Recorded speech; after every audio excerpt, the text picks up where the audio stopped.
Hello viewers, मैं हूं कौशल शर्मा। आपका स्वागत है कौशल शर्मा के इस यूट्यूब चैनल पर। व्यूअर्स, क्या आपको पता है कि आज के समय में हेल्थ इंश्योरेंस कितना ज़रूरी हो गया है हमारे लिए। हर किसी को आज के डेट में ये हेल्थ इंश्योरेंस जरूर करवा लेना चाहिए।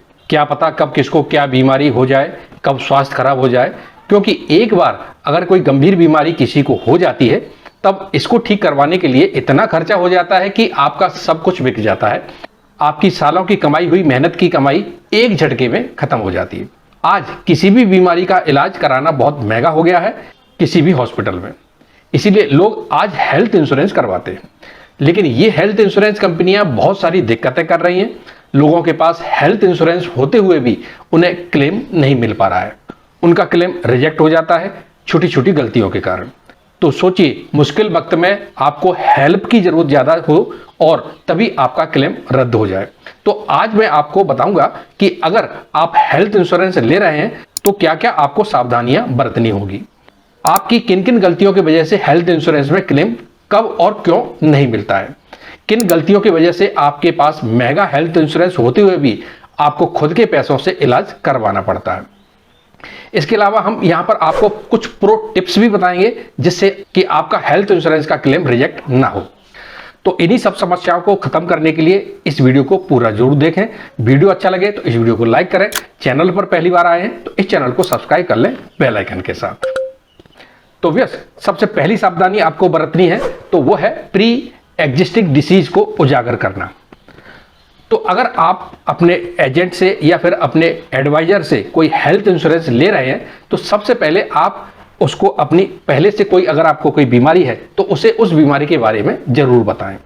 अगर आपने पॉलिसी लेते वक्त अपनी पहले से मौजूदा बीमारी यानी कि जो प्री एग्जिस्टिंग डिसीज है उसको अगर आपने डिक्लेयर नहीं किया है, आपने बीमारी को छिपा लिया है, तो आपका क्लेम सीधे से रिजेक्ट हो सकता है। क्योंकि बैंक या इंश्योरेंस कंपनियां बाद में आपकी मेडिकल हिस्ट्री चेक करती हैं और अगर कोई इसमें गड़बड़ी निकली तो समझो आपका 100% क्लेम रिजेक्ट होगा ही होगा। तो प्री एग्जिस्टिंग डिसीज को डिक्लेयर आप जरूर करें। दूसरा पॉइंट है वेटिंग पीरियड को इग्नोर करना। व्यस्त दूसरी गलती हम करते हैं कि किसी बीमारी के वेटिंग पीरियड को इग्नोर कर देते हैं। अब यह क्या होता है, हर पॉलिसी में कुछ बीमारियों के लिए वेटिंग पीरियड होता है। अगर आपने उस वेटिंग टाइम से पहले क्लेम किया तो उसे मंजूरी नहीं मिलेगी। जैसे कुछ पॉलिसी में सर्जरी या प्री एग्जिस्टिंग डिसीज के लिए 2 से 4 साल का वेटिंग पीरियड होता है। मान लो आपको आंखों की समस्या है, आपको मोतियाबिंद हो गया है, आपने हेल्थ इंश्योरेंस ले लिया है और आपने बगैर जानकारी लेकर आपने अपनी आंखों का ऑपरेशन करवा लिया किसी हॉस्पिटल में। जब सारे बिल वगैरह इकट्ठा करके हेल्थ इंश्योरेंस कंपनी को आपने क्लेम के लिए दिया तो कंपनी ने साफ साफ इस बीमारी के लिए वेटिंग पीरियड का हवाला देकर इस क्लेम को रिजेक्ट कर दिया। तो कहने का मतलब यह है कि जब भी आप हेल्थ इंश्योरेंस करवाएं तो यह जरूर देख लें कि किस बीमारी के लिए कितना वेटिंग पीरियड है। व्यस्त तीसरी गलती जो हम अक्सर करते हैं हेल्थ इंश्योरेंस लेते वक्त तो वो है कि हम अपनी पॉलिसी में ये नहीं देखते कि ये पॉलिसी किन किन बीमारियों को कवर करती है और किन किन बीमारियों को कवर नहीं करती है। तो कुछ इलाज और बीमारियां आपकी पॉलिसी में कवर ही नहीं होती हैं, जैसे कि कॉस्मेटिक सर्जरी हुई, आपके दांत से संबंधित यानी डेंटल से संबंधित कोई बीमारी हुई, या फिर कोई आपने आयुर्वेदिक इलाज करवाया है तो ये इसमें कवर नहीं होती। इसके अलावा जो नशे की लत होती है उससे जुड़ी कोई बीमारियों का अगर आप इलाज करते हैं तो इसके लिए भी आप क्लेम मांगोगे तो ये रिजेक्शन पक्का समझो। एक गलती हम और करते हैं तो वो है पॉलिसी का लैप्स हो जाना।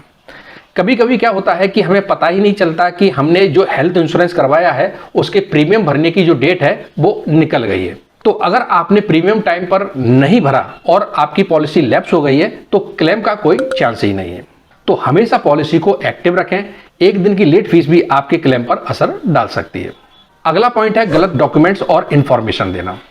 यस, क्लेम फाइल करते वक्त अगर डॉक्यूमेंट्स अधूरे या गलत होते हैं तो कंपनी आपके क्लेम को होल्ड या रिजेक्ट कर सकती है। तो ध्यान रखें, medical reports, bills, discharge summary, prescription सब कुछ क्लियर और सही से आप जमा करें। खास करके कभी कभी हम अपने नाम से भी स्पेलिंग की मिस्टेक कर देते हैं, तब भी क्लेम रिजेक्ट हो जाता है। जैसे मान लो आपका नाम सतीश है तो कुछ लोग सतीश की जो स्पेलिंग लिखते हैं वो SATISH लिखते हैं और कुछ लोग SATEESH लिखते हैं। तो आपके मार्कशीट में या फिर आपके आधार कार्ड में नाम की स्पेलिंग क्या लिखी हुई है ये सही से आप जांच लें, उसी स्पेलिंग से ही आपको अपनी पॉलिसी लेनी चाहिए। अगर आपने नाम में मिस्टेक कर दिया या अपने डेट ऑफ बर्थ में मिस्टेक कर दिया तो तब भी आपका क्लेम रिजेक्ट हो सकता है। तो इस बात को आपको ध्यान रखना है कि ये सब कुछ बिल्कुल ठीक से हो। बस अगली सावधानी वाला पॉइंट है क्लेम लिमिट और सब लिमिट का ध्यान न रखना। कुछ पॉलिसीज में क्लेम की लिमिट होती है, जैसे कि आईसीयू के लिए अलग लिमिट होती है, रूम रेंट के लिए अलग लिमिट होती है, और भी कई सारी लिमिट्स होती हैं जिनके बारे में हमें पहले से पता कर लेना चाहिए। अगर आपने उससे ज़्यादा खर्च कर लिया है तो बाकी की जो रकम है वो आपको खुद ही भरनी पड़ेगी। तो व्यस इन सब बातों को अगर आप ध्यान रखेंगे तो हेल्थ इंश्योरेंस में क्लेम रिजेक्ट होने का खतरा काफ़ी हद तक कम हो जाएगा।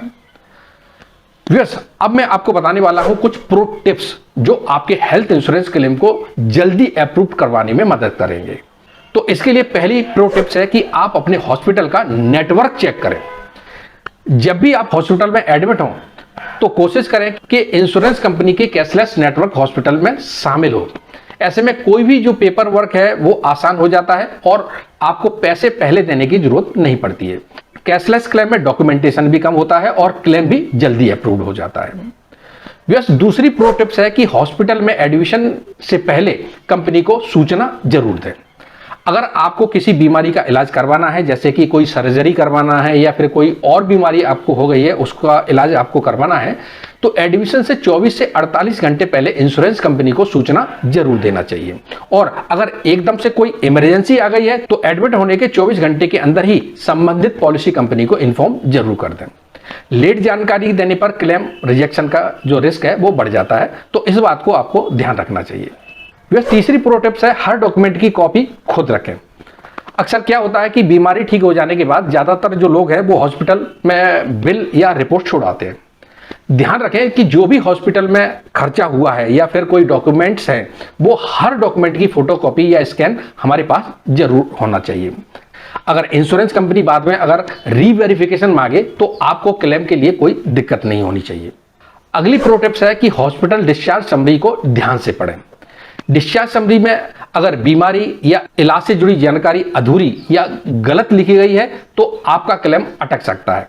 इसीलिए डिस्चार्ज के वक्त आप खुद इसे पढ़िए और कंफर्म करिए कि सब कुछ सही लिखा है। अगली प्रो टिप्स है हेल्थ इंश्योरेंस पॉलिसी को समय समय पर रिन्यू करें। हर साल अपनी हेल्थ इंश्योरेंस पॉलिसी को चेक करें, क्या नए बेनिफिट जुड़े हैं, कोई नया वेटिंग पीरियड है या नहीं। अगर जरूरी लगे तो अपग्रेड करिए ताकि कि भविष्य में क्लेम करने में आसानी हो। तो व्यस अगर आप इन छोटी छोटी लेकिन जरूरी बातों का आप ध्यान रखेंगे तो हेल्थ इंश्योरेंस में क्लेम रिजेक्ट होने की जो प्रॉब्लम है वो आपको कभी नहीं होगी, क्योंकि इंश्योरेंस पॉलिसी लेना ही काफी नहीं है, सही तरीका जानना भी जरूरी है। तो व्यस आज के वीडियो में इतना ही। उम्मीद करते हैं आज का ये वीडियो आपको जरूर अच्छा लगा होगा। इसी तरह की और भी जानकारी आगे भी हम आपके लिए लाते रहेंगे। अगर ये वीडियो आपको अच्छा लगा तो इस वीडियो को लाइक करें, शेयर करें दूसरों के लिए, जिससे कि इसका नॉलेज दूसरों को मिले। अभी तक आपने हमारे इस चैनल को सब्सक्राइब नहीं किया है तो नीचे दिए गए सब्सक्राइब बटन को प्रेस कर लें बेल आइकन के साथ, जिससे जब भी हम नया वीडियो बनाएंगे तो उसका नोटिफिकेशन सबसे पहले आपको मिल जाया करेगा। और वीडियो से संबंधित कोई भी प्रश्न हो या कोई भी सुझाव हो तो हमें कमेंट जरूर करें। वीडियो देखने के लिए बहुत बहुत धन्यवाद। जय हिंद।